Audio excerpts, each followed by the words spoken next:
evening mga kapuso! Proud na ipinakilala ni Barbie Fortesa sa pagsalang niya sa GMA Integrated News Interviews ang gagampanang character na si Adelina sa Pulang Araw. Naniniwala rin daw siyang mahalaga ang serye di lang para sa kanya bilang artista, kundi sa mga manonood. Yan ang chika ni Nelson Canlas.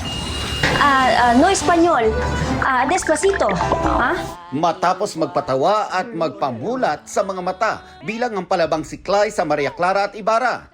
Sir, grabe naman ang bilib mo sa sarili mo. Mas palaban ang gagampanang role ni Barbie Fortesa sa upcoming family drama series na Pulang Araw. Malamang niya na yuyukod pa sila sa kanilang kalaban.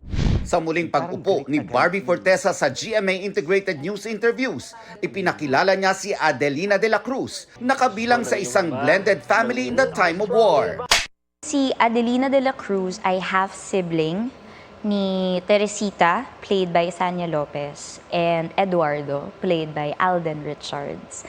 Si Alden, kapatid ko sa ina, si Sania, half-sister ko sa tatay. Kami ni Teresita, ni Sanya, mamumulat kami sa mundo ng Bodabil kasi yung tatay namin, sikat na Bodabil star. Hanggang sa maabot namin yung pangarap na yon, kaso biglang dumating ang giyera sa bansa natin. At doon na magsisimula ang masalimuot na journey ng apat na magkakaibigan. Si Adelina, si Teresita, si Hiroshi at si Eduardo.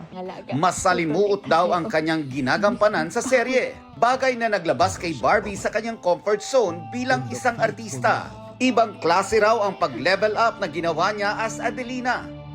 Yung character ko kasi parang magmula bata siya, sinarili niya lahat na parang nung dumating yung gera, dun siya talaga sumabog. Na hindi na pwede to, hindi na pwedeng inaapi tayo. Kasi ako magmula bata ako, inaapi na ako kasi mahirap kami. Masasabi ko rin na ito yung pinaka mabigat at emotionally challenging for me. Kasi unlike yung previous projects ko, ito kasi inspired by true events. 'Di ba? Hango siya sa totoong kasaysayan natin. Nagawi din ang usapan namin tungkol sa Independence Day digital message ni Barbie para sa serye na naging viral.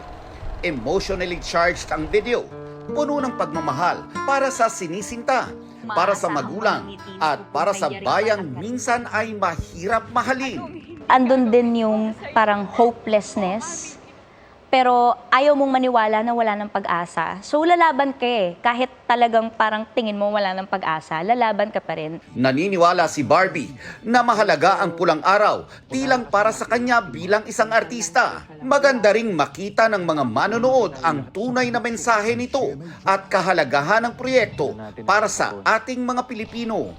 Ito ay hango sa totoong kwento ng mga Pilipino. Could be your grandparents, hindi ba?